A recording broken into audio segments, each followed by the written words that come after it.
Betty. Manners. Chapter 3. Mrs. Prince stood in front of class. She was tall and thin. Glasses hung around his neck and on the crown. But he thought it must be hundreds of lace. He'd seen Mrs. Prince in the library where he stood behind the desk and paper books. He hoped she didn't remember him.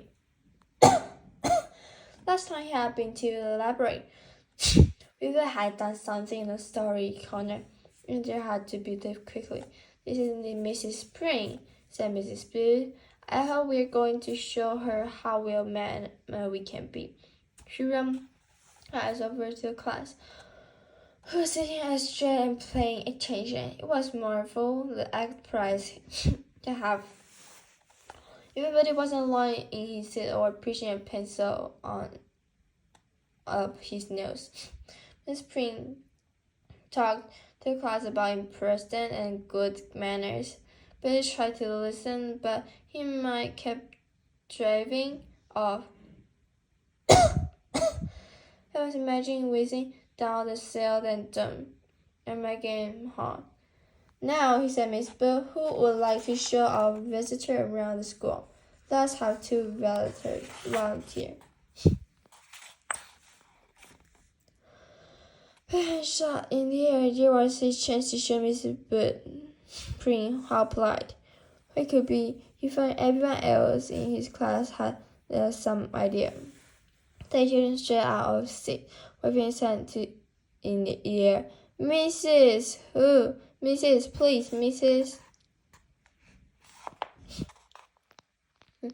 Maple Point. Nick, I'm sure you'll look after our visitor." "But can't be not Nick. Why did he always get picked?" "Just because he met Mrs. Booth's soppy car on her birthday." It wasn't fair. But he never picked up anything. Mrs. Booth handed. She needed someone else ply the brand. Mrs. Me, Mrs. How about the boy at the back who sitting so quickly?" "Suck, Mrs. Prince." "Oh," said Mrs. Smith. "Not Betty," but who had been listening. "Look at me," he said. Mrs. Prince broke down and carded on me and pen on the well. "This one's mine," said Nick, pointed a bright picture on sunset. "And it's online that's he's still inside him." "Oh," said Miss Prince. "How usually don't we have a hockey buddy?"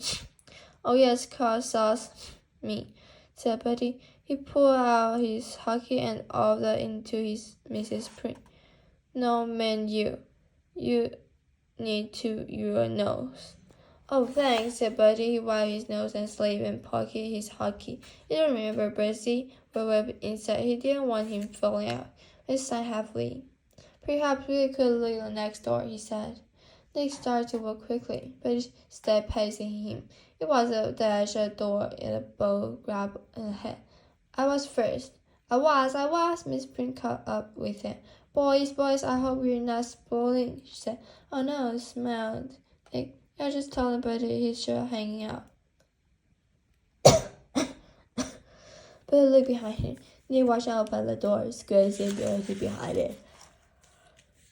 "After you, miss," said Nick. Mrs. Prince behind him. "Thank you, Nicholas. It's nice to see everyone remember their manners." See you next time. Bye-bye.